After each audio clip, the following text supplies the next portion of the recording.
Let's get it. Because it's 49er mind.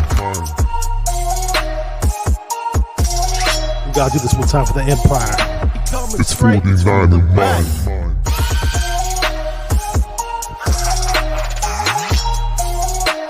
It's 49er mind. We gotta get that brick by brick real quick.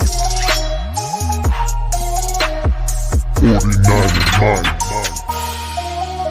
Yeah. Yo, we can't listen to them haters, man. 49er mind. We from the Bay. 49er mind. We them San Francisco 49ers. 49er mind. We got that red and gold blood inside us. 49er mind. How's everybody doing? Welcome to another edition of 49er Minded.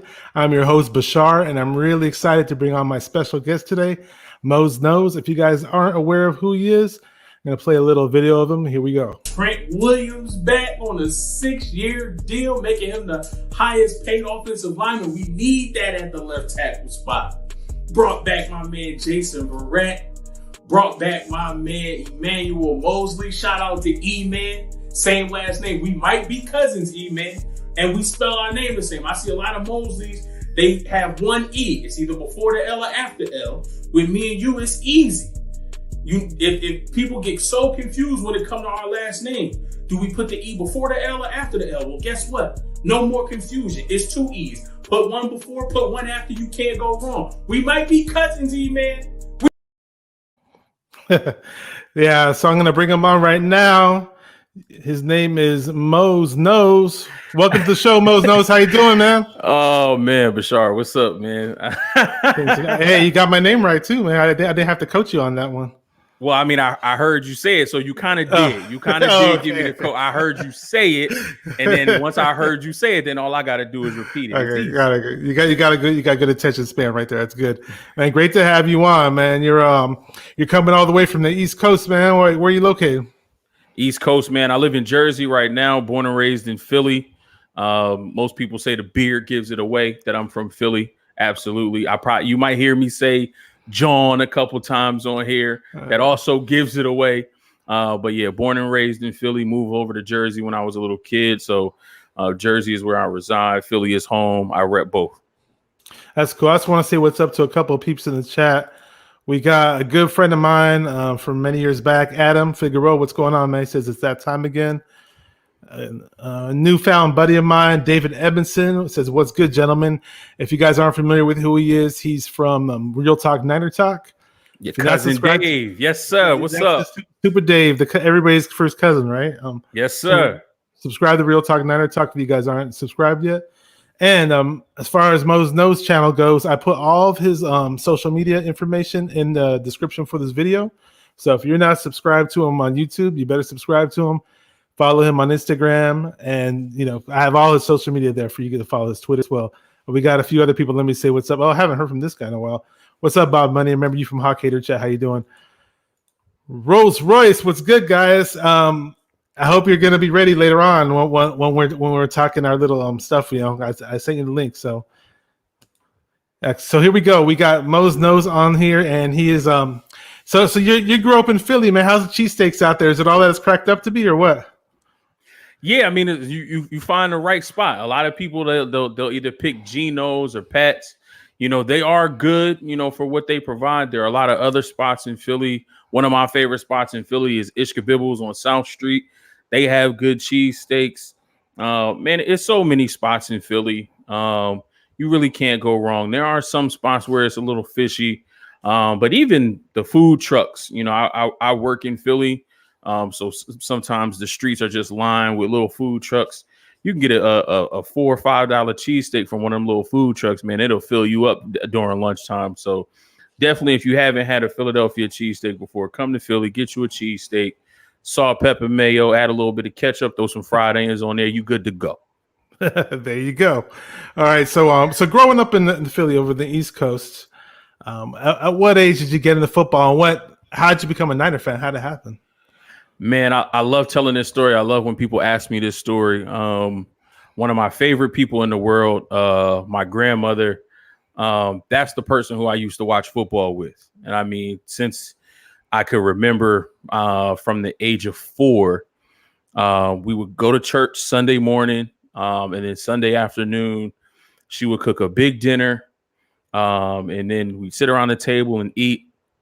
And then as soon as we finished eating, we'd be right in front of the TV watching the game. Sometimes we would set up the little table trays and we would sit in front of the TV and eat dinner or eat lunch after church watching football games. I mean, she's an avid sports fan. I mean, she to this day, she still watches college football on Saturdays. She still watches NFL football on Sundays. She even still watches wrestling sometimes, WWE. But she was the person that really got me into football just from watching her enthusiasm. And I could just remember, one night we were watching football, watching the game, and I saw number 80 in a red jersey and a gold helmet. And I was like, this guy is amazing. He was so fast, you couldn't catch him. He caught everything. And that's when I learned that his name was Jerry Rice. And ever since then, I wanted to be Jerry Rice. Was this back when Montana was still throwing to him, or was it Steve Young? No, this was Steve Young days. Okay. This was the Steve Young days. But he caught everything, man. I mean, he caught everything. Couldn't catch him. I wanted to be like him. So I told my mom, I said, Mom, I want to be like him when I grow up. And she was like, you can.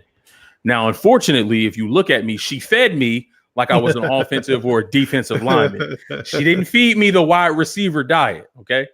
But she bought me a Jerry Rice jersey. She bought me a 49er football, 49ers hat, t-shirts, gloves, socks. Wow. Like she laced me with everything 49ers. And from that moment on, I was always a 49er fan. And you were the only Niner fan in the family, or some people joined you while you became a Niner fan? No. So I came to find out as I grew older, my cousin Sid, he's been on my channel before. He was actually on. Okay. I did a live video for draft night, and then I had my cousin on. As I got older and, started talking about football a lot, he started noticing who I was talking about. And then he was like, are you a 49ers fan for real? I was like, yeah, all the way. That's the only team I root for. He was like, I never knew that. I'm a 49ers fan too. So my cousin Sid, he was actually born in California. Oh, okay. So my grandmother's sister, his mom, moved out to California for a little bit, and that's where he was born. But then they moved back East Coast to come home. But that's why he's a 49ers fan, because growing up in his childhood, he was out on the West Coast, and that's the team that he gravitated towards.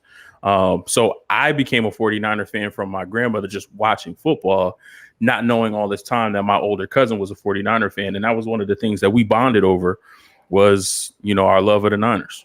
There you go. David Edmondson, Super Dave, everybody's first cousin from Real Talk, Niner Talk, says salute, sir, at What Mose Knows. I know you caught hell in Philly for being a Niner fan. Oh, my goodness. Quick story about that. So my dad is an Eagles fan. I'm a Niners fan. So in 2009, the year my son was born, actually, it was like a couple days after he was born, I had tickets to go to the game. I wasn't going to go, but my wife was like, you bought the tickets for you and your dad to go. You should go. So me and my dad, we go to the Niners-Eagles game. And this is when the Eagles were better. They had McNabb, Westbrook. Defense was good. Still had Brian Dawkins, Troy Vincent. The defense was good. Still had McNabb. Offense was good. And we were bad. We were bad with the McNabbs years. I remember very well. So it's December. It's freezing cold. And me and my dad are sitting there watching the game. And there are a couple of Eagles fans that are behind me that are like throwing French fries and like pieces of a hot dog and all kinds of stuff. And at first it was cute. Me and my dad laughed about it. Like, oh, they're giving me hell. Cause like I was the only 49er fan in a sea of green. Like I had my 49ers hat, my scarf, my gloves. My aunt, I'm actually about to pull it out. My aunt bought me this jacket. It's actually go ahead. 1 second. Go ahead. He's gonna go grab some something that is out and gave him some 49er jacket, I believe. So yeah, my aunt bought me this jacket. So I Oh, was nice. wearing this I at like the that. game. It has the 5-time Super Bowl with all the patches, and then Oh, it's got the nice. patches on the arm. So this Nice. is the jacket that I was wearing during that game, and I'm the only one in wearing Niners in a sea of green. So it was cute at first. It was fun, give the 49ers fans some crap. But they kept doing it, like they wouldn't stop. and at one point, my dad, the fellow Eagles fan, had to get up and was like, "Hey, that's enough. Like, cut it out." And then they were like, "Okay, chill. We were just playing. So he was mad the rest of the game. I was like, "Dad, why are you upset? The Eagles won." He was like, "No, man, they shouldn't have been throwing stuff at you like that." I'm like, "Dad, it's cool. You handled it." Like he was hot. He was like, "I need." It's so funny. Like he had a Karen moment. He was like, "No, I need to speak to a manager. I need to speak to somebody in facilities here who's involved in guest relations because this is an atrocity." I'm like, "Dad, chill. Let's just go." You know what I was thinking about when it comes to Philly fans and the 49er fans? I remember that incident where I forgot what year it was, maybe 2009 or 2008, 2009 or 2010. And it was this older couple sitting in Philly, and they were 49er fans, and they were just getting rained on with snowballs. It was like a barrage of snowballs, like boom, boom, boom, boom. And the camera crew just showed it for like the longest time. I was like, oh my gosh, man, this is terrible. Yeah. I have a love-hate relationship with Eagles fans. My dad is an Eagles fan. My grandmother is an Eagles fan. So like when the Eagles won the Super Bowl, like I was happy for like those two people, and that's it. Like I wasn't happy for all Eagles fans. I was just happy for my grandmother and my dad. So that's the love. That's the love part. The hate part is everybody else. Because on the East Coast, Eagles fans are very, very, very annoying. Very annoying. Yeah, I can only imagine. I've seen little video clips of them here and there that when they get pretty obnoxious and get kind of rude and they're terrible. Yeah. Oh, they're terrible. They like to bully people and all that. Oh yeah, two beers in, and they're some of the worst people to be around. Sorry, Philly, love y'all, but it's the truth. And we're gonna get into the training camp talking pretty soon. I just had another question for you. Did you ever get to catch a game at Candlestick or Levi's or? So I did not get to catch a game at Candlestick, which is probably one of the biggest regrets of my life. But I was able to make it out to Levi's. Actually, the Super Bowl year 2019. Myself, as long as I call him my brother, my good friend Joe, and my other brother from another, Nick from Nothing But Niners. Mm-hmm. We actually flew out from Jersey in 2019 to catch the home opener against the Pittsburgh Steelers, a game that had a lot of big highlights in it, a game that we won, at the last minute touchdown pass from Garoppolo to Dante Pettis, who's no longer with us. Oh yeah. So that was an awesome experience, man. That was my first time being out in California. My wife was definitely pissed about it because, and here's the thing, I don't understand why she was mad because she's already been out to California. Mm-hmm. But she wanted to be the one to pop my California cherry. She wanted us to go together, and she wanted us to experience it together. So she was mad at me that whole time I was on that trip. She was hot, but I went anyway, had a good time. I even got to do the shot stick that they do. The 21 shot stick at the tailgate. Yeah, I've done that. Yeah, I've done that way back at the Candlestick days when they first started it. Yeah, right. So I got a chance to be a part of that. That was awesome. Okay. So yeah, I've been out there, and once COVID decides to leave us the hell alone, I'm definitely planning to be out there at least once every year. Without a doubt. I want to say a shout out to somebody in the chat really quick. He's a YouTuber himself, fellow YouTuber, Bay Area Baller 18. Hey, what up, fellas? How you doing, man? One day I'm gonna have you on as a guest whenever we can get sorted out. I'd love to have you on, man.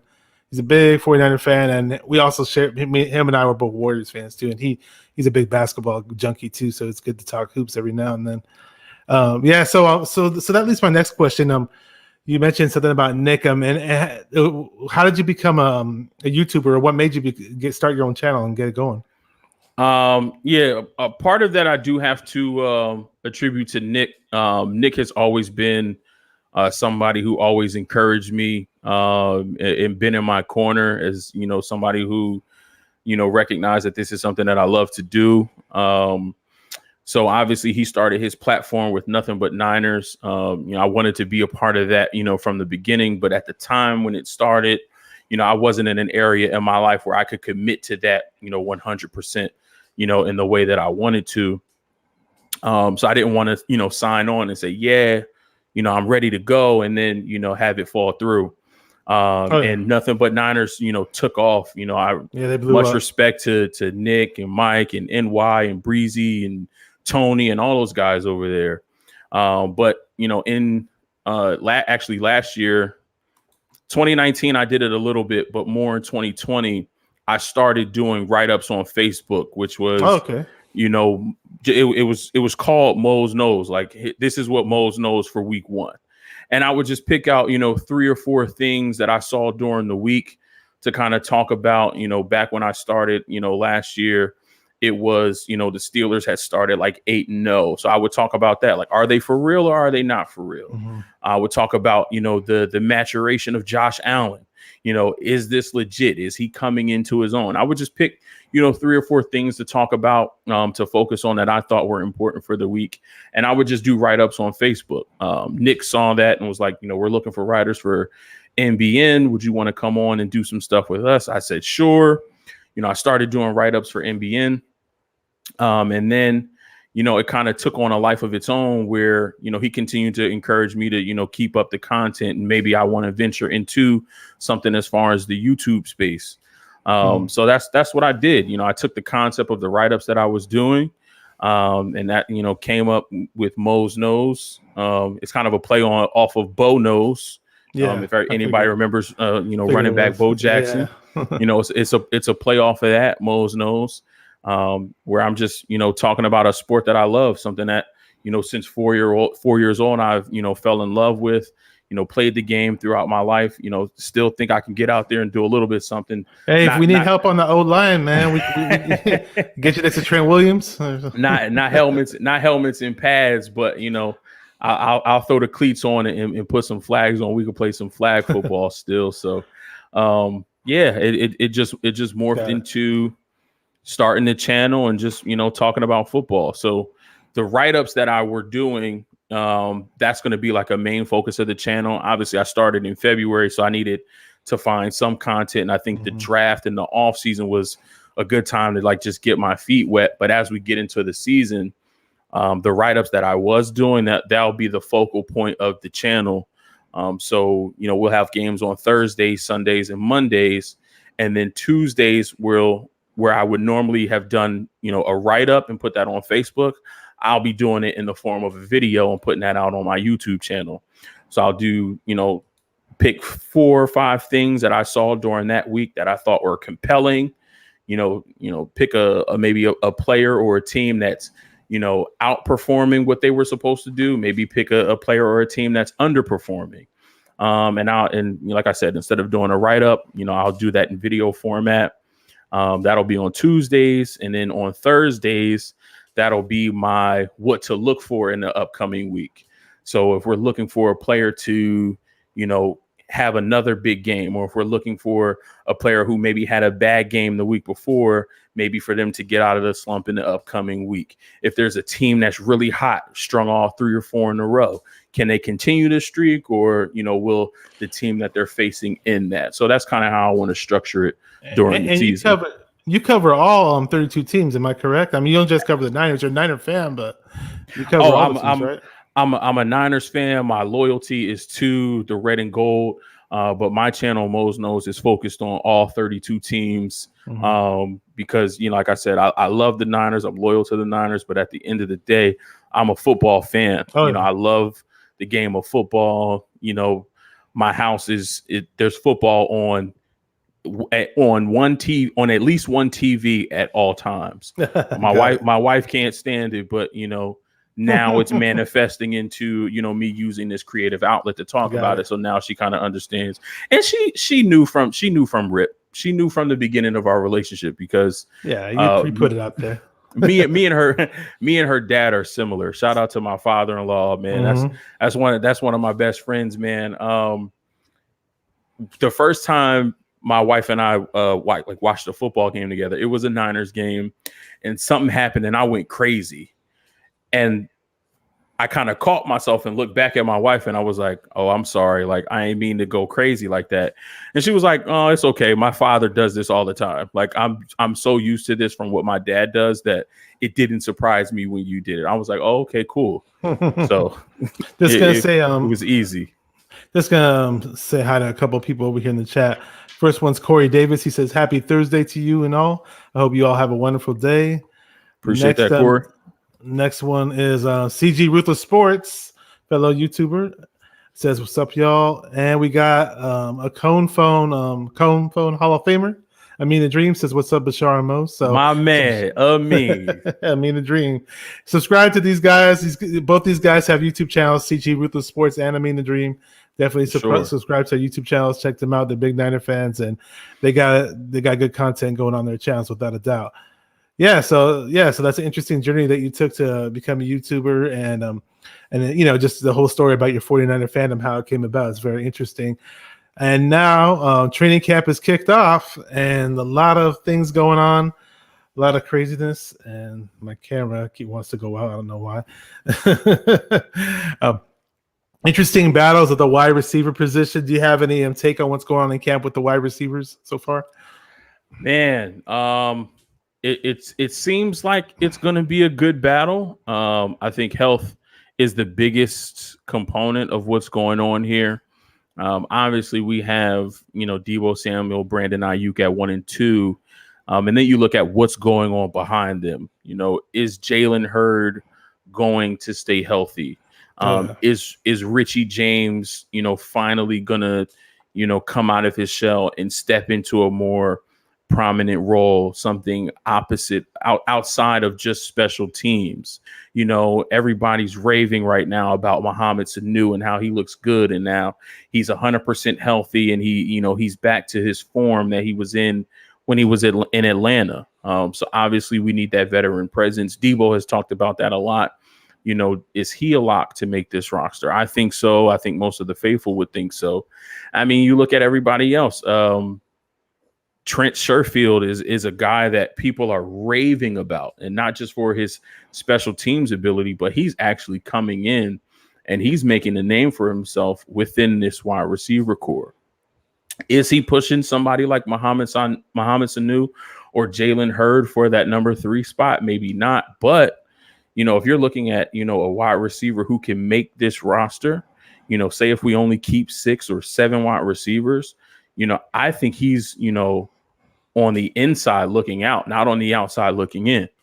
So it's going to be interesting to see, who continues to step up. Austin Watkins is another name, rookie coming in and playing really, really well and exceeding, the minimum expectations that, he has on him as a rookie wide receiver right now. So I can't wait till we get to, these preseason games, actually see these guys in action on the field, running routes. Can they get open? Can they create separation? But that's, the first half of the battle. The second half is, do you have good hands? Are you a reliable pass catcher if the ball is thrown to you on any particular play? So I'm excited to see where that goes. Yeah, I don't know. I haven't really followed too much of what around the rest of the league. You probably know most better than I do, but it almost seems like this 49er wide receiving core, outside of 1 and 2, is a gigantic question mark. I mean, you don't know who's going to step up or who's going to be at what where on the depth chart. It's totally up for grabs, more so than any other position on our team. If unless I'm mistaken, but. I mean, we still have Jawan Jennings in the mix too, and David Edmondson from Real Talk Nerd Talk brought it up right there. I put it up there, and he's on the COVID protocol. And there I am again. So I keep getting my camera keeps going in and out. And yeah, it's very interesting because and honestly, for me, I mean, I'm a big Jalen Hurd fanboy, but at the end of the day, I mean, if he's not out there and he's not, because I have yet to hear of anything about him being in 11 on 11s just yet. I know he's been. When in the padded practices, he has worn the pads. He may have actually taken part today in the 11 on 11 today. If anybody in the chat knows about that, let me know. I was trying to search it up on Twitter earlier, but I didn't get a straight answer. But with her, it just that size, the agility, the speed, the toughness, all that in the wide receiver position is something like my eyes get big when I watch a player like that. But again, he's missed all those seasons, and we don't know what we're really going to get out of him. We don't. So who knows what Jawan Jennings is going to do? They were saying a lot of good things about him in OTAs and mini camps. They said he got in a lot better shape and he looked a bit quicker. But then now he's on the COVID protocol. So when he comes back, is he going to be able to step up and be out Sanu? I'll be honest, I'm not really big on the whole Mohamed Sanu idea. I mean, I know he's done some good stuff in the past, with Cleveland and with the Bengals and with Atlanta, and he's a good mentor for the wide receivers that we do have, without a doubt. I just don't see, I want to see a guy get separation out there. I want to see a guy out there with some explosion. But that's just me. But hey, you know what? If he steps up and he's the best guy for the job, more power to him. I think when you look at Mohamed Sanu, I think obviously he's on the tail end of his career. He spent a lot of his early career with Cincinnati. Then he spent some time in Atlanta, so he's on the tail end of his career. He's a veteran wide receiver. I think what you get from Sanu is that leadership. I think that's the biggest component that he brings to this team. Debo is only going into year 3. Ayuk is only going into year 2. So we have this young group of wide receivers. And I think it's interesting when you hear Debo talk about Mohamed Sanu, because he raves about his leadership. And, he talked about how he was upset last year when the team cut Sanu, and how, the effect Sanu had on the wide receiver room was similar to the effect that Emmanuel Sanders had on that receiver room. I think it's interesting where you hear young players like grasping for some type of leadership. I think that's one thing that I think is amazing. I think that's one thing that I've learned in my life is to look to older folks who have done what I'm doing, or have had success in anything that they do, because you can always learn. You can always, get some type of wisdom, knowledge, jewel from them that you wouldn't get had you not made that connection. So I think it's interesting when you hear Debo and you hear Ayuk talk about him in such a way that they want that veteran presence. If they're going through a slump, or if they're not understanding something, or if what they're seeing doesn't match, what they thought they saw in practice or what they thought they saw in film, they can go to somebody like Sanu, who's seen more and experienced more, and say, "Oh, gee, am I looking at this right? Oh, gee, am I reading this correctly? What am I missing? Yeah. What can I do differently?" And I think him being able to, impart that wisdom on them is going to be so huge as far as their maturation and their play on the field. So that would be the biggest thing that I would say why Sanu makes this roster. I hope he does, because it's going to help those younger guys. I understand what you mean by separation and explosion, but I think that's why you have a Debo. That's why you have an Ayuk. That's why you have a Trent Sherfield. That's why you have a Travis Benjamin or a Richie James, if they make this roster, because they can provide you that. If you need a big body that can box out a linebacker who's not good in coverage, or a smaller corner to get you a first down on 3rd and 6, where you don't want to take the deep shot, or you're not using play action, you have Kittle, but then you also have somebody like Sanu, somebody in the red zone, where you want a bigger body, somebody that's a little bit more crafty because of what they've seen. You have Kittle, but then you have somebody like Sanu.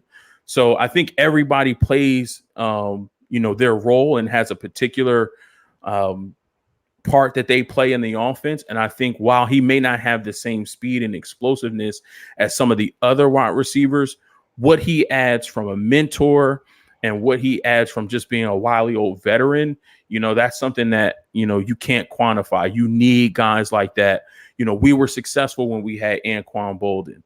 Larry Fitzgerald is still a successful wide receiver in this league. So you need guys like that, who have that veteran leadership, who've seen a lot, who experienced a lot, who've been through a lot, and who can also push the younger guys to be that much better on game day. Oh yeah, I'm gonna get back to the receivers really quick. Oh yeah, well before I do the shout outs, you're right. Trent Sherfield is having an excellent camp. Who knows? He might be the number 3 receiver when it's all said and done. So we'll see how that plays out. And just want to see what's up to fellow YouTuber Niner Sickness. How you doing? He says, "Hey Phil, how's everybody going? Okay. Everybody doing?" And then we got Jay in the Bay. What's good? I can't say it like you, man. I don't know if you want to give a shot, Mose. The world famous. I've never seen him say it. So you my never seen the apologies. show? Oh, okay. You got to check out Jay the Bass channel. Once this is over, I'm gonna subscribe. So I got to check it out. So I He was don't my want to give it a previous guest, shot actually. until I see it. Yeah, he was my previous guest. We had a good time on here. He's got a good channel going, without a doubt. And somebody mentioned somebody in the chat, and I was gonna bring him up. I'm gonna throw this up here. My boy Barrier Baller 18 says Simba Webster looks like a superior returner compared to James. Yeah, so I think I may have mentioned this in the previous show. One of my better friends, good buddy of mine, is actually first cousins with Simba Webster, and he was telling me about this guy when he was in high school. He's like, "Oh man, my cousin's doing, he's dominating in high school. You got to check him out." And he ended up going to Eastern Washington, and my friend was always telling me about him when he was playing at Eastern Washington. He was actually a teammate of Kendrick Bourne and Cooper Kupp when they were over at Eastern Washington as well. So Simba Webster, who I've seen on the Rams as a kick returner, he was a pretty good kick returner on the Rams. As far as a wide receiver, I never really got to see him thrown too much into games. I saw a little highlight reel. I believe it may have been from the preseason when they threw to Simba Webster, but he's your 5'8", shifty type wide receiver / special teams kick returner type of guy. Looked pretty good on the kick returns when I saw him. Looked better than what we saw from Richie James last year. I know Debo wants to be the punt returner from what I've been hearing too. I don't know not Debo, sorry, Brandon Ayuk. I'm not sure if you heard about that or not. Yeah, they talked about that a lot.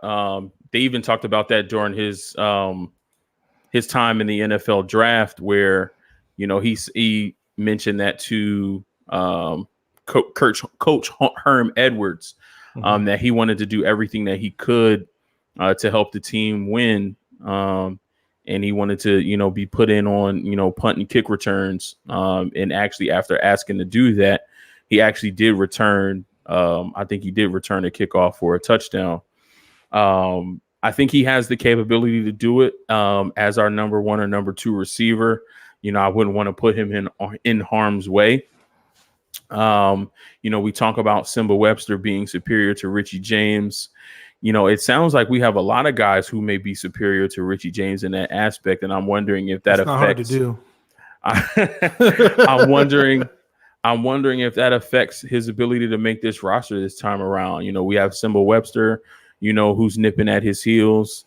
We just talked about Trent Sherfield, who, Coach talked about, not only is he a superior return specialist, but he's proving that he, can be a wide receiver on this team. And that's something that Coach looks for.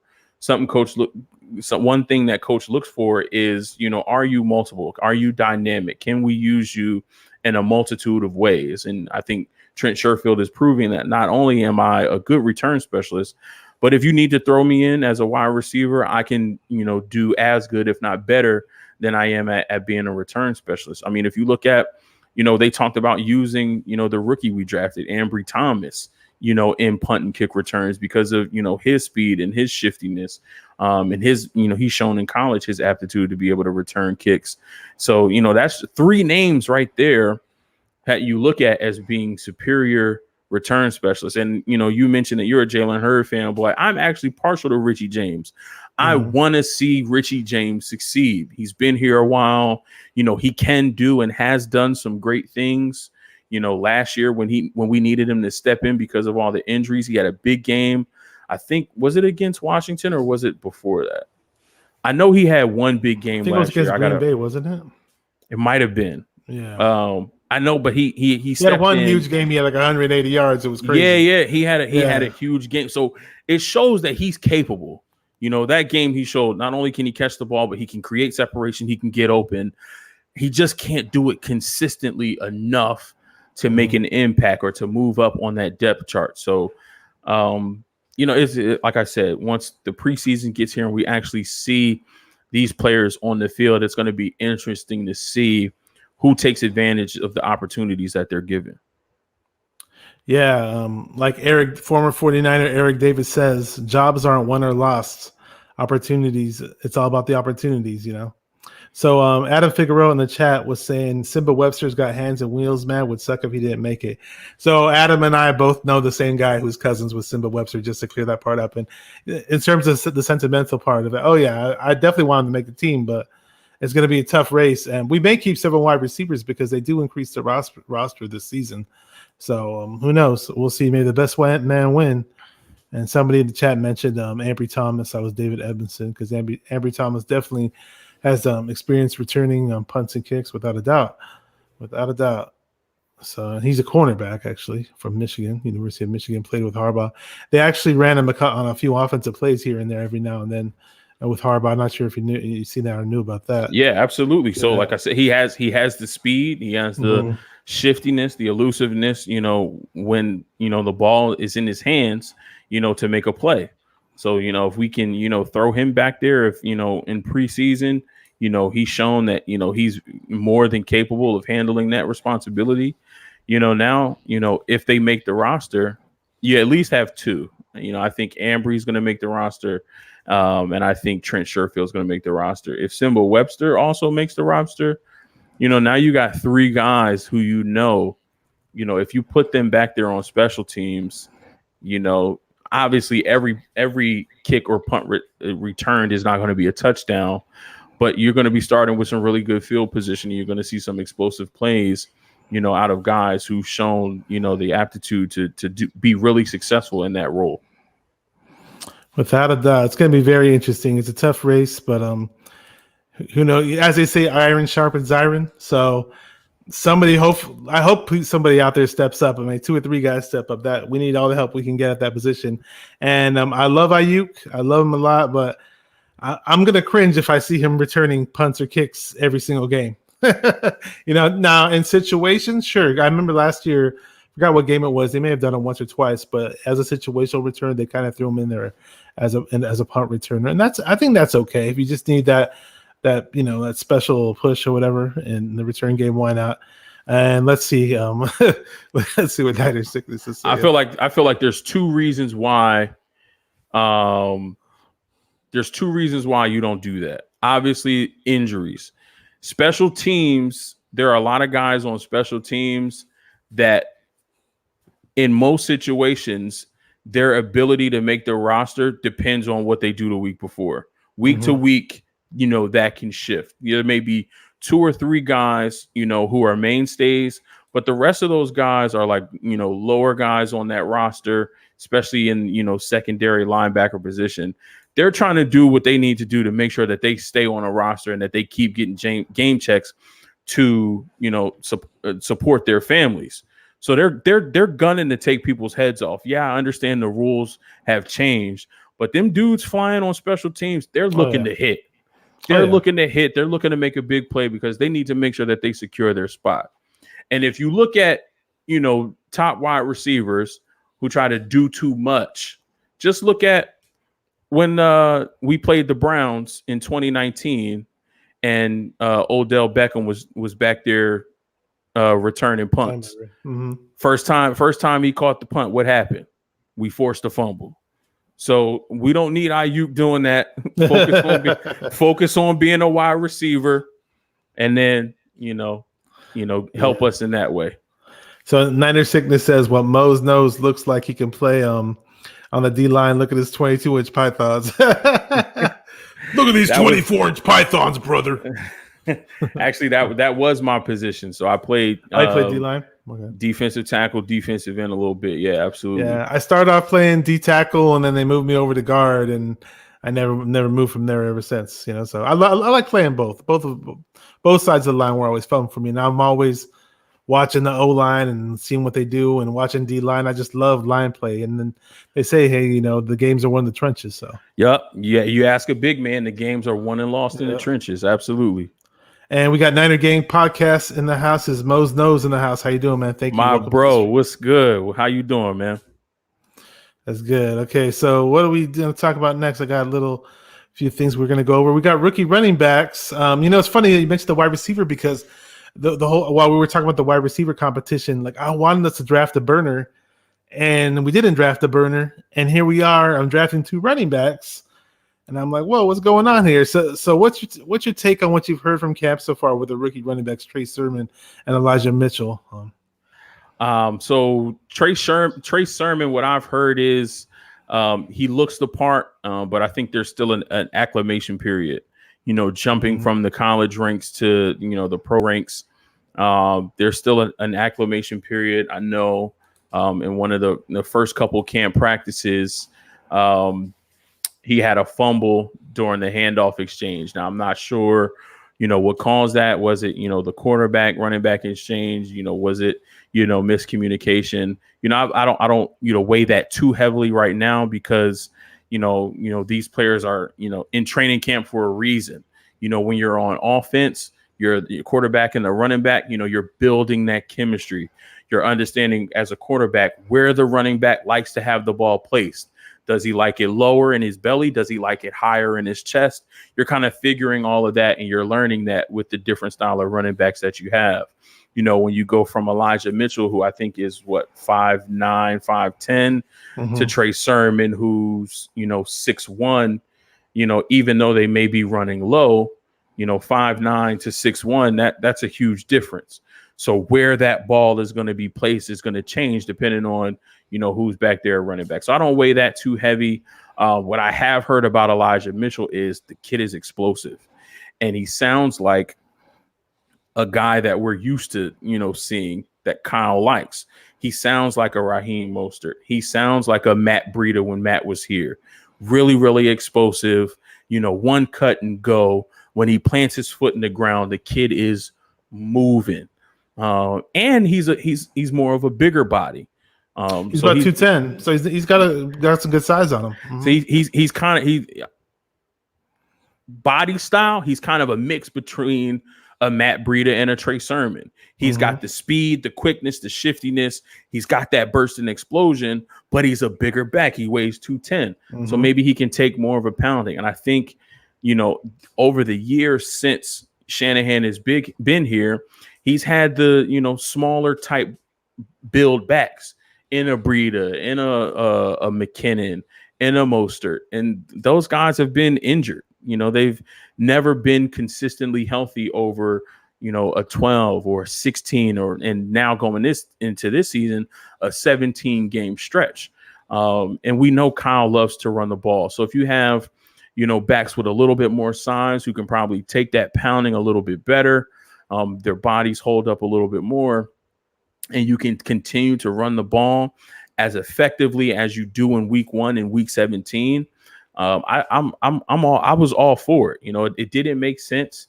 But now you look at, is Raheem Mostert going to stay healthy all 17 games? I want him to, but probably not. And now, Jeff Wilson Jr. is down. Yeah. So now it makes sense that he drafted, 2 running backs to make sure you have everybody in that you need to see. And if you need to keep 4, you have the ability to have the speed, have the power, and that you can continue running the ball as effectively as you want to. David Edmondson from the chat says all these backs can catch in the backfield. We didn't have that last season with Coleman and McKinnon. They can kick rocks. Yeah. So hopefully this changed the pace of the new blood that we're bringing in. Hopefully it does well. I've heard a lot of good things about Mitchell. I heard that he is likes to run in between the tackles too in camp so far. So hopefully that pans out when the real games. And Trey Sermon's obviously going to be your bell cow type power runner, hopefully, which we haven't had in quite some time. So we're gonna shift over to the next topic really, really quick. It's a loaded roster. We got a lot of talent. So we may have certain players that get cut, and in our eyes, we see them as really, really good players. More so, the position group that I see that in is a D line, and I'm thinking like maybe a guy like Hurst gets cut. I don't know, even though Hurst might be a good player, but I hear a lot of good things about Givens, unless maybe Streets get cut. I don't know who's going to be on the D line at the end of the day. You got your main guys, but it's just a crowded house, and somebody's got to go. I was thinking maybe we could trade one of those D linemen, D tackles to another team and get a decent pick out of them. What do you think about that? Yeah, I mean, I think I actually just commented on something on Facebook. I know we'll talk about it later, so I won't touch on it too much. Mm-hmm. But obviously, there's this back and forth about whether we move on from Jimmy and let Trey Lance start now, or whether we stash him on the bench, and let him continue to get his legs underneath him. Either way, this roster is built to win now. And I think what we're seeing is a manifestation of what Kyle Shanahan said year one. He wants to get to a point where he has to make tough decisions about who's making this roster. In year one, the roster was gutted. He was just finding people off the street just to be able to fill the roster. Now they have themselves to a point where they're going to have some serious conversations about who makes this roster. You bring up a great point about the defensive line. Maurice Hurst, I heard he's playing well, but is he playing well enough to beat someone like Kevin Givens, who's been on this roster and knows the defense a little bit more than Hurst does? A guy like Darian Daniels, who we saw last year, step in, from time to time. Does he step up and make this roster? Listening to some of the things going on about training camp as Javon Kinlaw has been down, whether he's nursing an injury or whatever the case may be, Kentavious Street has stepped up. Mm-hmm. And all you hear about Kentavious Street is he's disruptive. He's always in the backfield. He's blowing up run plays. He's in the quarterback's hip pocket. And this is from a defensive tackle on the inside. And this is what you're hearing about. So I think it's a great position to be in. We'll talk about, this person later as well. But DeMeco Ryans mentioned Tavon Austin and how Tavon it's not Austin. Austin's the receiver. Tavon Wilson, the safety. Mm-hmm. How he's been a pleasant surprise in this camp. And the question got asked to DeMeco, well, when Tart comes back, is there going to be a competition? And I think DeMeco answered it well because, he really didn't give up anything. But maybe there will be. Does somebody like Tavon Wilson come in, and because he's been healthy and because he's performing at a high level, does he take Jaquiski's starting spot? Mm-hmm. So if you're having this conversation, if you're having these types of conversations now in this competition now, when you have to cut that roster down, like you said, there are going to be a lot of guys who we think, man, it sucks to see him go, but we have to trust that person, as much as we may love them, got beat out by somebody that's better than them. And I think that's the position that you always want your team to be in, is you're going to have to let some good guys go. Yeah. So you mentioned DeMeco Ryans. We'll just jump into that right now. Do you think it will make that much of a difference with the transition from bringing him over after Saleh left? Or some people assume that, hey, there's going to be a drop off, but I don't know if you want to call me a homer or not, but I don't think it's going to be that big of a drop off, in my opinion. And I think we'll be ready to go and we got our guys on the D line coming back.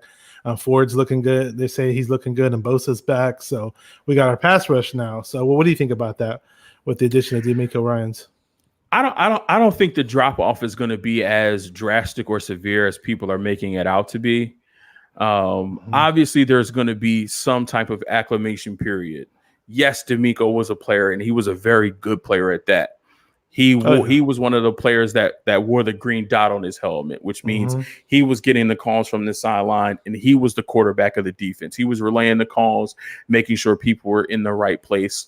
It's different when you're on the sideline and you're not actually in the moment. Like, you're not on the field seeing it happen, in real time. He's on the sideline now. So there's going to be some sort of acclimation period. I think what is going to help him is the fact that he's been here as long as he has, the fact that, he was a part of the coaching staff that got Fred Warner to become the player that he is today. They have such a great rapport and a great chemistry that I think Fred Warner, as he was with Robert Saleh, is going to be an extension of DeMeco Ryans on the field.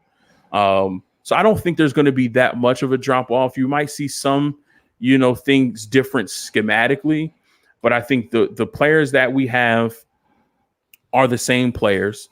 The scheme is going to be very similar. It's just going to have, some tweaks with DeMeco Ryans' input on it. But, we have all the same guys back. It's the same system. I think people are putting too much sauce on there being a drop off from Robert Saleh. And I guarantee you, half of those people saying that there will be a drop off that Saleh is gone are people who couldn't stand Saleh in years 1 and 2 of his tenure with this team. So yeah, I don't even listen to that. We're going to switch gears pretty soon, but I'll mention this about the DeMeco Ryans thing. And it came to mind, and the Niner Gang podcast brought this up in the comment. No drop off. He says no drop off. We will use the same defense for the most part, but we will be more aggressive and blitz more often. I was thinking the same thing. We'll probably have the safeties blitz a bit more. It's just corners. You'll just see more blitzes in the mix. Want to say shout out to Joey Mahoney. He says, "What up, Bash? I'm loving it. I laughed my ass off." He says, "We got Panama Queen in the house." And I put in the advertisement for the show, the thumbnail for the show, that surprise guest. Well, there's a surprise guest, and we're gonna bring him on right now. It is Dollar Bill Will. How's it going? Welcome to the show, man. Good to have you on. We've been talking about bringing you on, and now we finally did it. I think you're muted, bro. You're muted, bro. You're muted. Oh, there you go. There you go. My bad. Appreciate you for having me on, man. How you guys doing, man? What's going on? We're doing great, man. Just talking good Niner talk with Mose Nose. I don't know if you met him before, but this is Mose Nose, and this is Dollar Bill Will, good buddy of mine. Nice to meet you, bro. Yeah, this is my first time meeting him. Yeah. I seen you a couple of shows on Another Bananas a few times. Yeah, I've been on there. Yep. Yeah, I seen you. Yeah, man. You spit that good info, man. I love it, man. Love it. Appreciate it. And if you watch Real Talk Niner Talk, Will's on there a lot. So you just a lot of the more recent episodes, he's definitely on there.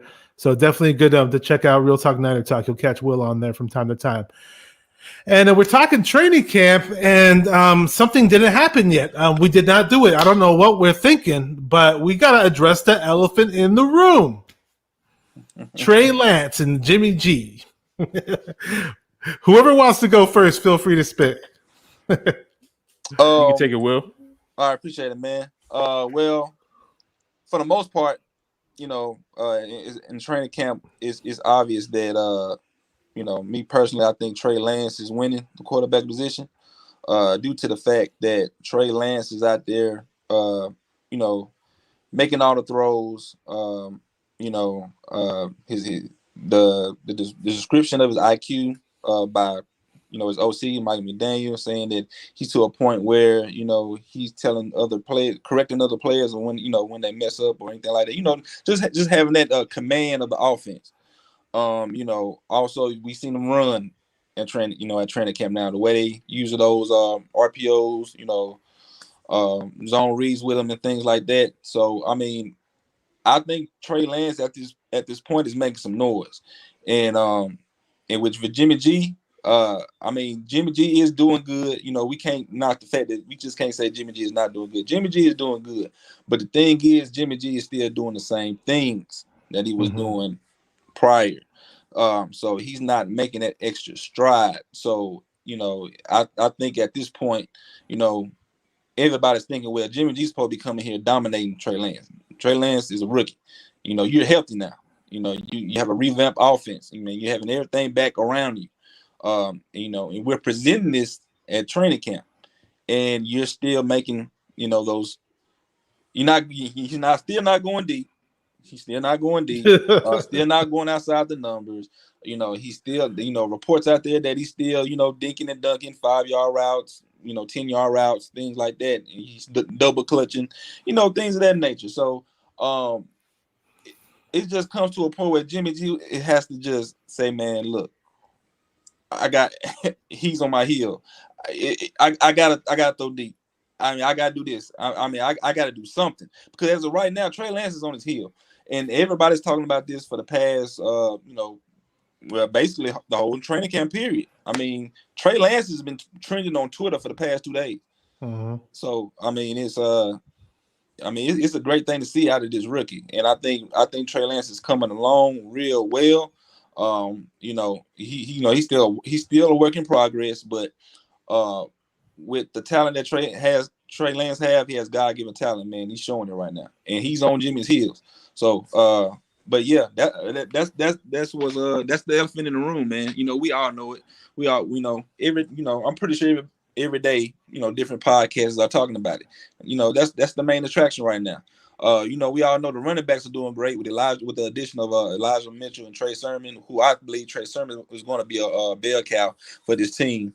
Wide receivers looking good. Trent Sherfield is out there, man, making his name for himself. I believe Trent Sherfield is going to make the team. Defensive side of the ball, Jason Verrett, still doing what he was doing last year, making big plays. The defensive line.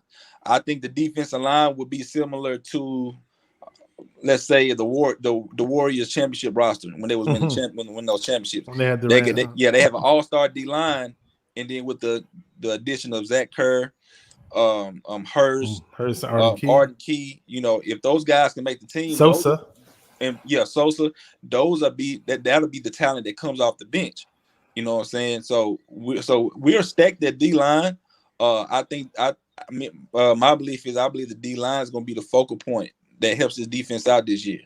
And I was seeing y'all talk about D'Amico Ryans, commanding this defensive system. I think D'Amico Ryans is going to carry it on. I think D'Amico Ryans has been here long enough under Saleh to know the system.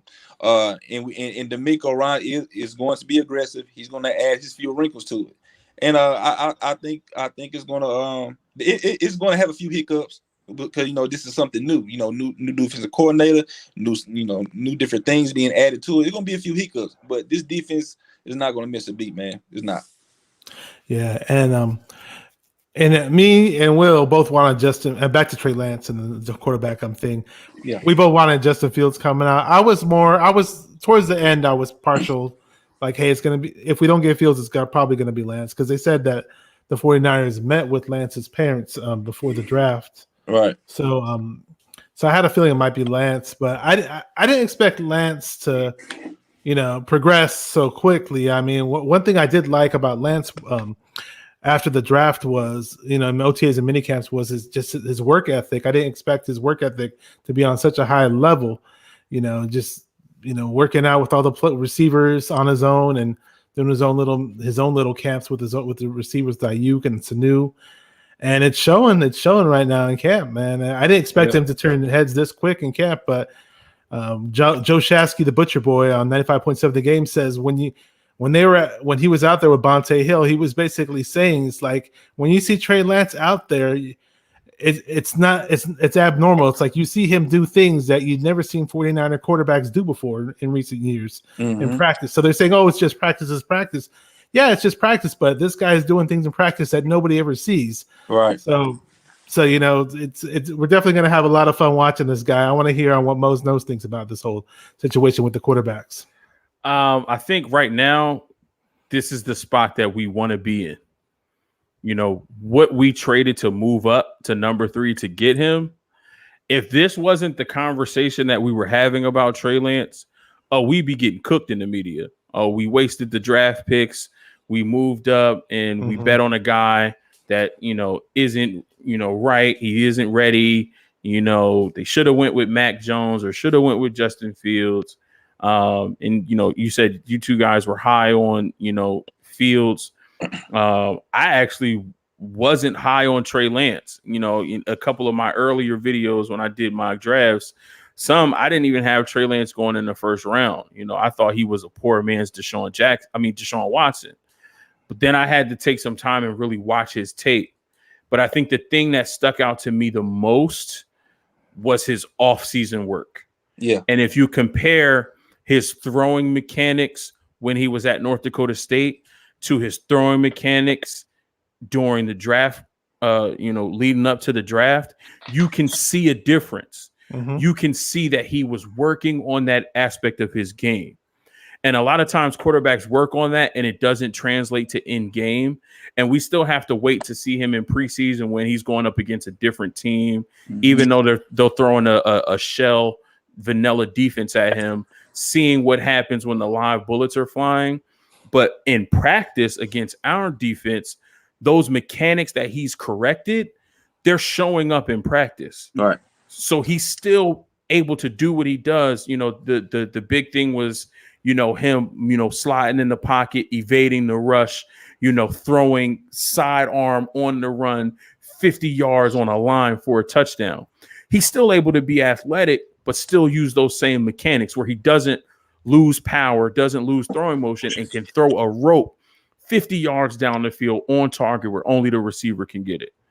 So having this conversation now that Trey Lance is it, you know, he's the second coming of Jesus or Patrick Mahomes or whatever you want to say. I think it's good for the fan base. I think it's good for Kyle. It's good for John because of what it took for us to get up to 3 to get him. Now you're in a position where even if you keep Jimmy and even if Jimmy starts, even if Jimmy doesn't do as well as we expect him to, it's like we talked about before. This roster is stacked. This roster is built to win. And I think this roster right now can make up for some of the deficiencies that Jimmy G has on the football field. Now, imagine when Jimmy G goes out and this roster has played 6, 7, maybe 8 games, and we're 6-2, 7-1, even 5-3, but we're putting something together. We've got, you know, the chemistry is there. You know, we're playing hard, we're playing well, and then you throw Trey Lance into that mix. You know, if this is a team that can make up for the deficiencies of a quarterback and still win games, imagine when you don't have to make up for deficiencies. Right. And if we do hold on to Jimmy and start off the season with Jimmy, it doesn't mean that Trey Lance isn't going to get on the field. You know, expect Trey Lance to be on certain drives. If we get the ball to the 20-yard line, you may see Trey Lance start off the drive. I mean, you never know. They need to get him on the field. My thing is this. If you have a $300,000 car in your driveway, are you just going to let it sit there or are you going to drive it? Right, exactly. You're going to drive it. Yeah. So Jimmy G, either obviously we can't trade him. I don't think there's a team that wants it. Maybe the Colts come calling because of what happened with Carson Wentz, but there isn't a team that's looking for him right now because there aren't any catastrophic injuries that is going to change the outlook of a team season. So if we can't trade him and he's on this roster, you can't sit a $27 million asset on the bench and not get anything from him.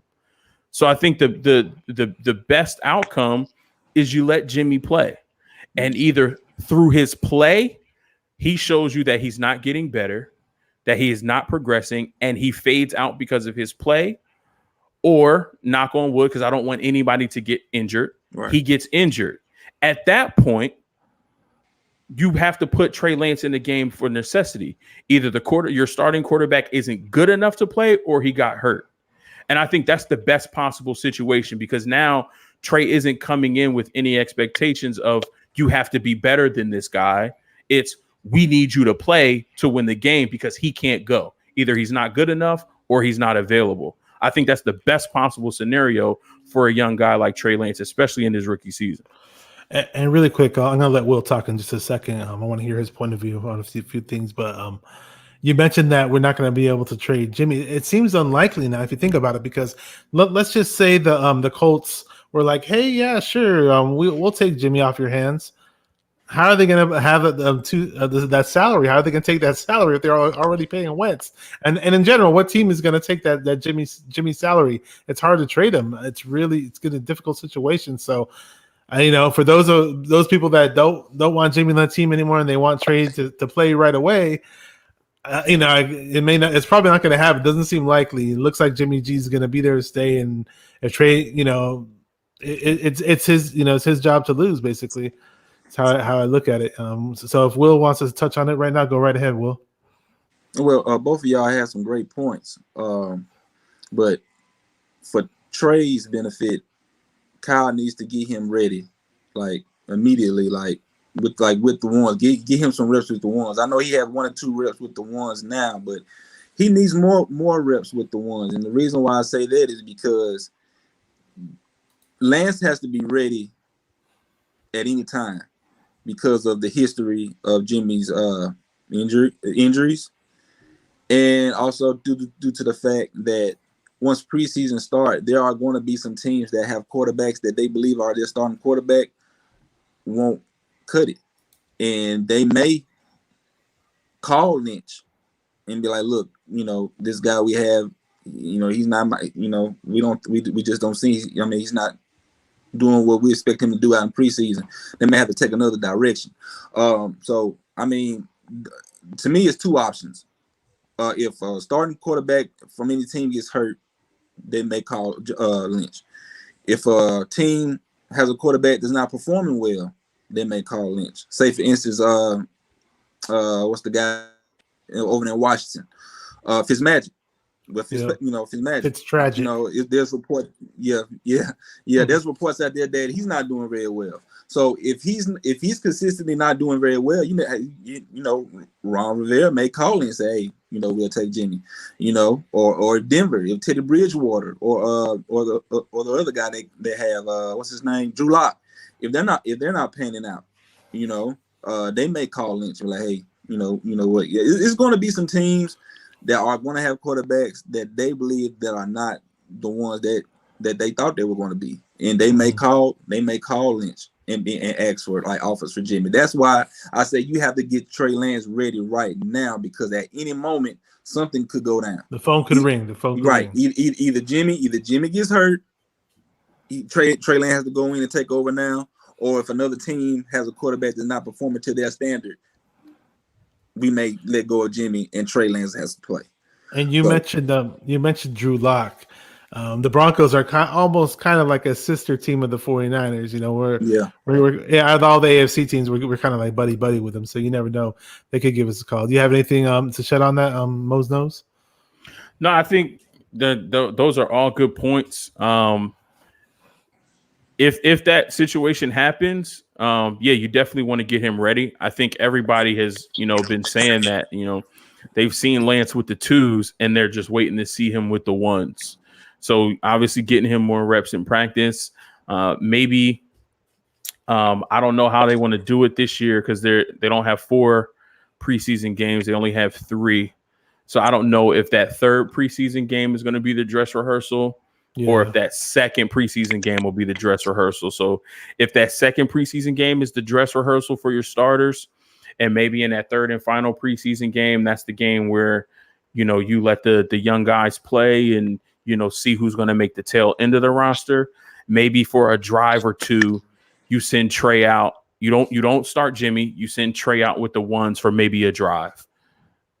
And just see what he does, after giving him reps in practice, see what he does in that third preseason game, one drive with the starters, and then get him and the starters out, bring everybody else back in, let Nate Sudfeld and Josh Rosen fight over who's going to be quarterback 3. But yeah, I definitely agree. You want to get him those reps now because it could be week 1, could be week 3, could be week 7.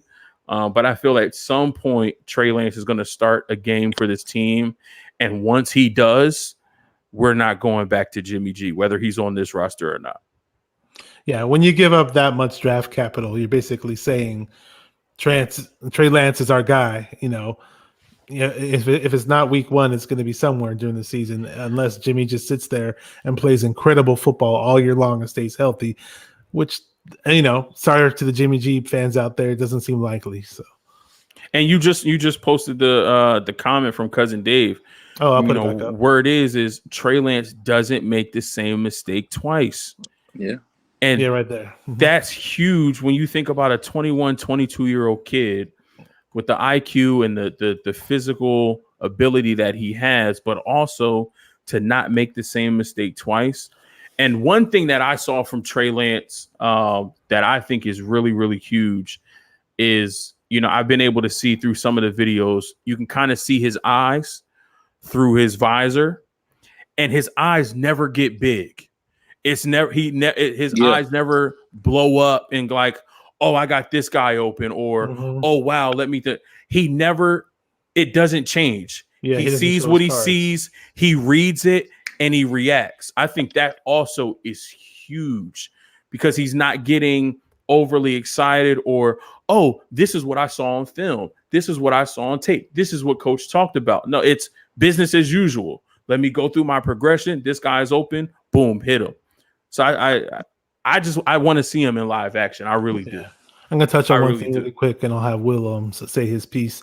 In terms of the maturation process, I mean, none of us, they said that, after they drafted him, oh, yeah, he's kind of like a CEO, or he's really smart and really intelligent.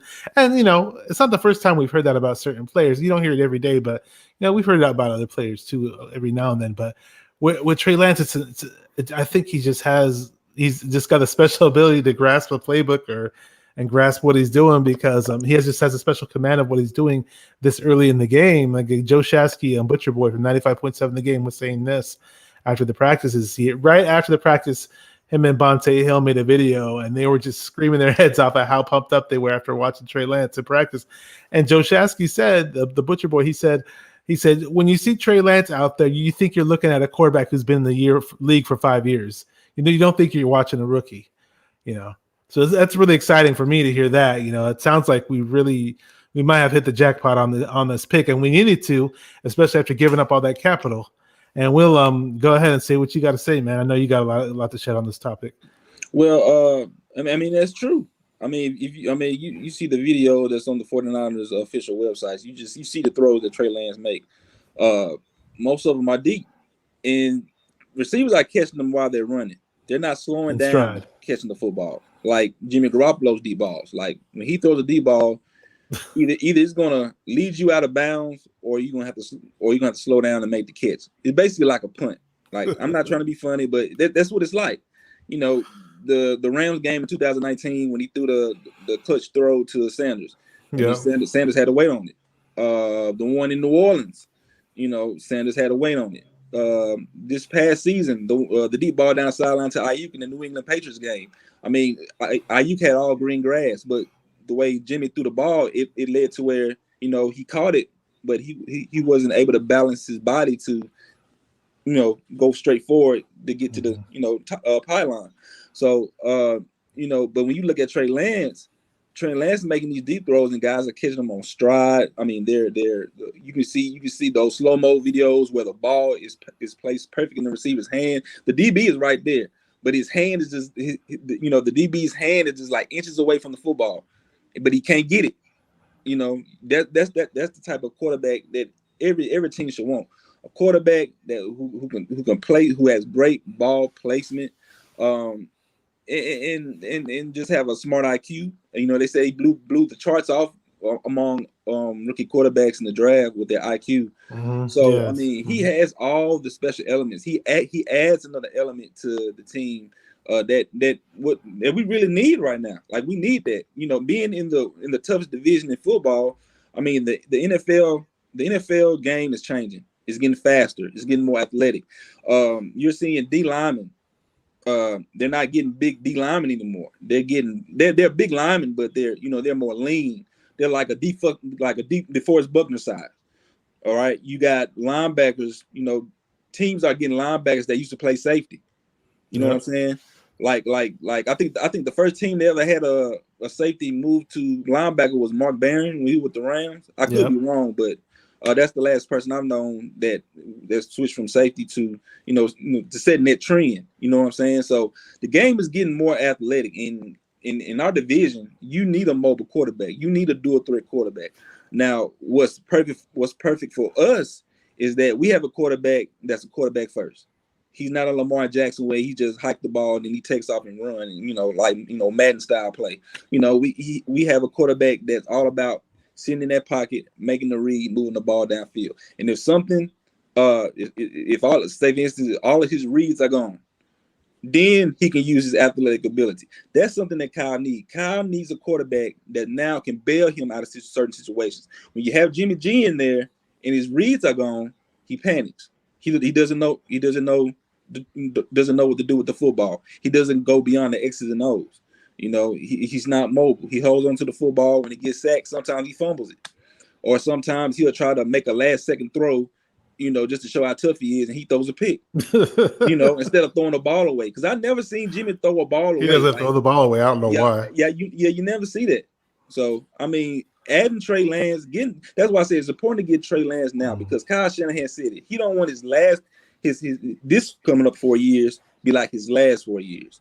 So if you got a quarterback like Trey Lance that's impressing everyone right now, you need to get him ready, because it's going to be to a point where, to me, Jimmy's ceiling has already hit. He's about to be 30 years old. I don't think you're not going to get a better Jimmy than what you've seen already. So that's why I say it's very important to get Lance ready right now, because it could be because of Jimmy's gameplay.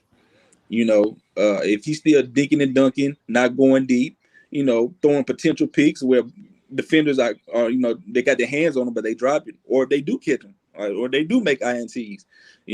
It's just a very risky situation. And to get Lance ready now, I think Lance will be just fine, because due to the fact that he has everything around him. He has a revamped offensive line, running game, defense, Kyle Shanahan. I mean, it's like being an Alabama quarterback. When you play for Alabama, you got everything you need.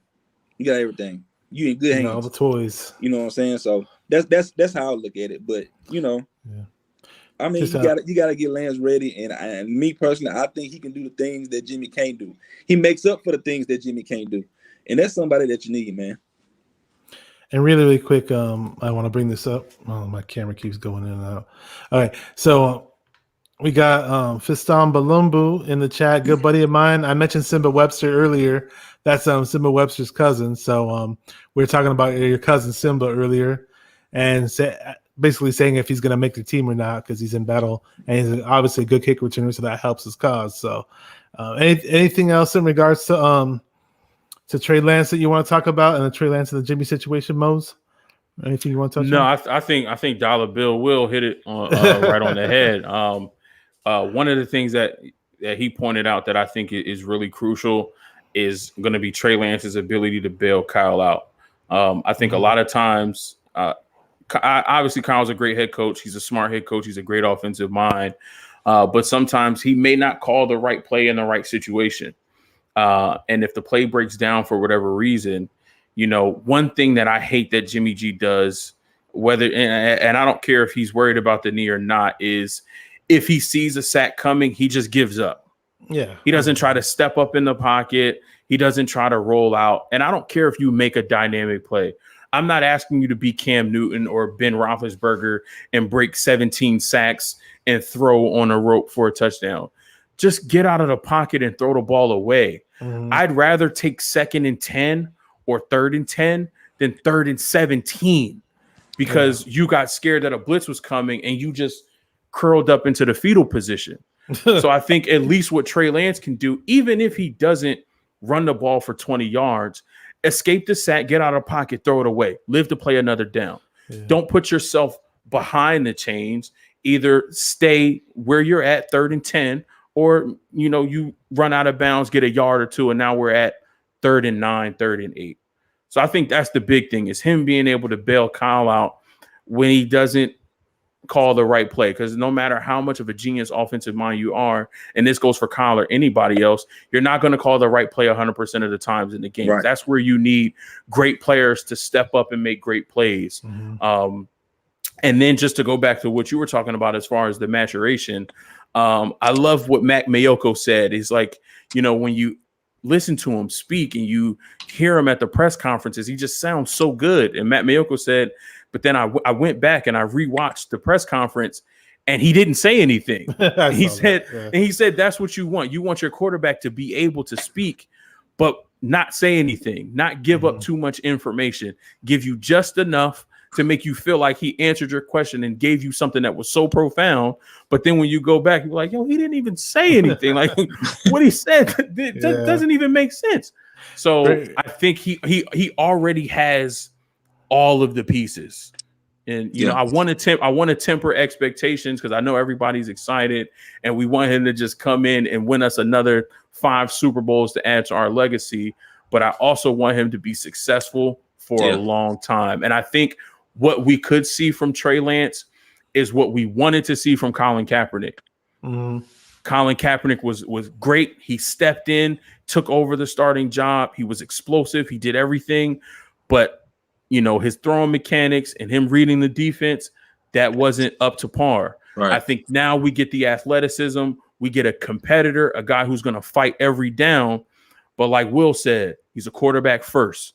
He go through his reads, go through his progressions. And then if it breaks down, he can get you 25, 30 yards if he needs to. So I think Trey Lance is what we wanted to see out of Colin Kaepernick, but didn't. Right. You mentioned Kaepernick, and they said what they see in practice right now. And these are the same people who watch Kaepernick in practice. They said it's like people wanted to make the Kaepernick comparisons before the draft or after we picked him up. And they said it's like almost like night and day. Like he does so much more than Kaepernick ever did in practice so far. So who knows what we'll see in the games. One more thing I want to add is that now with Trey Lance, we finally can play 11-on-11 football. Now you see every year, we go against our divisional rivals, Seattle and Arizona. We have a good defense, but our main kryptonite is always a mobile quarterback. Now that we have one in Lance, we can counterattack that now. We can do that to them. So that's very important. Because we always be like, oh, we got him, we got Wilson. There you go. Then he gets out of there. And we're like, so now we can do that to them. We can have them frustrated on the field, everything like that. And that's an added luxury. And that's something that Kyle needs, man. Kyle. Last time Kyle had something like that, that was RG3, man, and RG3 got taken out because he wouldn't slide. So, but I mean, he has a mobile quarterback now, somebody that's his baby. He's chosen. He finally got a chance to choose. His guy, his guy that wanted to lead this franchise, to the promised land for years to come, and I think it's going to work out fine, but. We gotta stay calm because preseason's coming. We gotta see what he does in preseason. If he continues to do what he's doing in preseason, I really believe that Kyle Shanahan should give Trey Lance the nod because, like I say, he has everything around him to the point where I just can't see him fail. All right, so we're gonna wrap things up pretty quick. If anybody has any final questions in the chat. Go ahead and feel free to type up a few questions here and there. And if Mose knows, do you have any final thoughts in terms of what we talked about today? You can bring up anything. If it's on your mind, you can still bring up something about Trey Lance and Jimmy. The mic and floor is yours. So. Yeah, man, I'm just excited to see the guys play. Yeah. Training camp is one thing.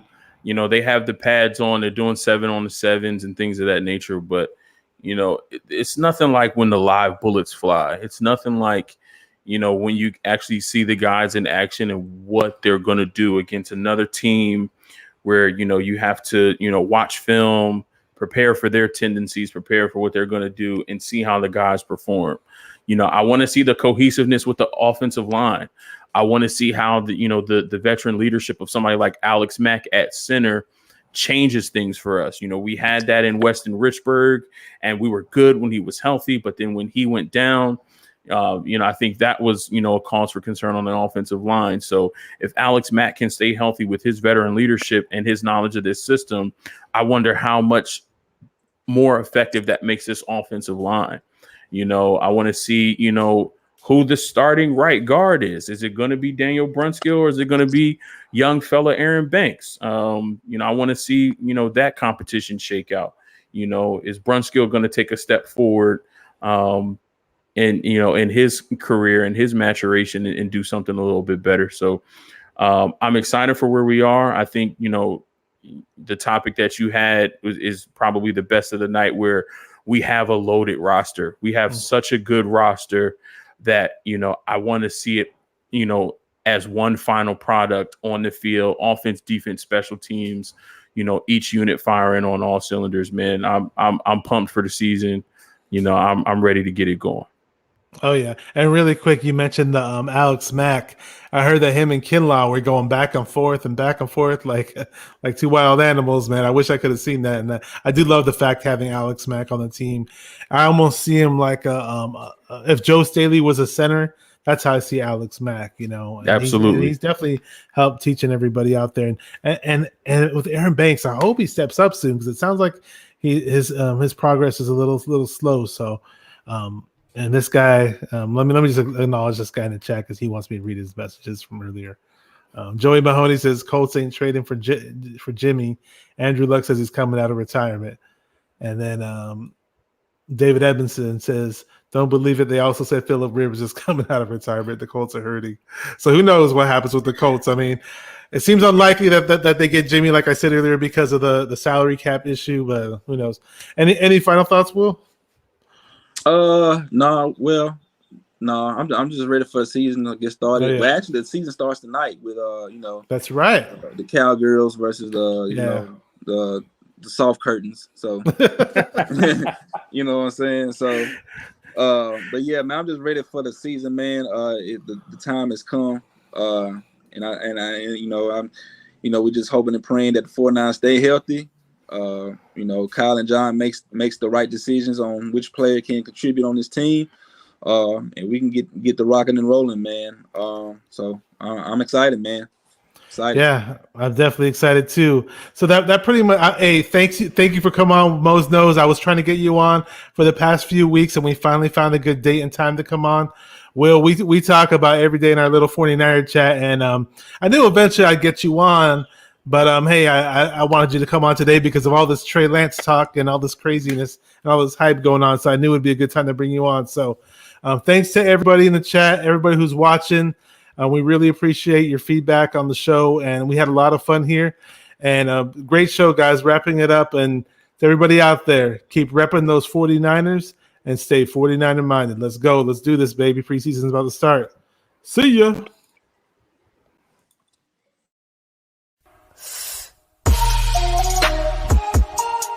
Come on, 49er Franklin, let's get it. Because it's 49er mind. We gotta do this one time for the Empire. It's 49er mind.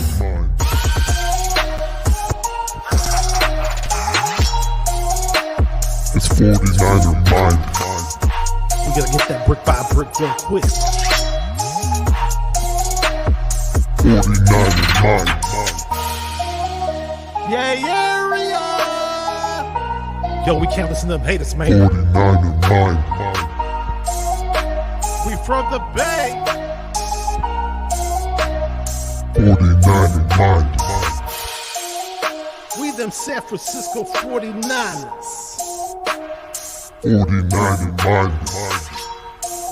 We got that red and gold blood inside us. 49er mind.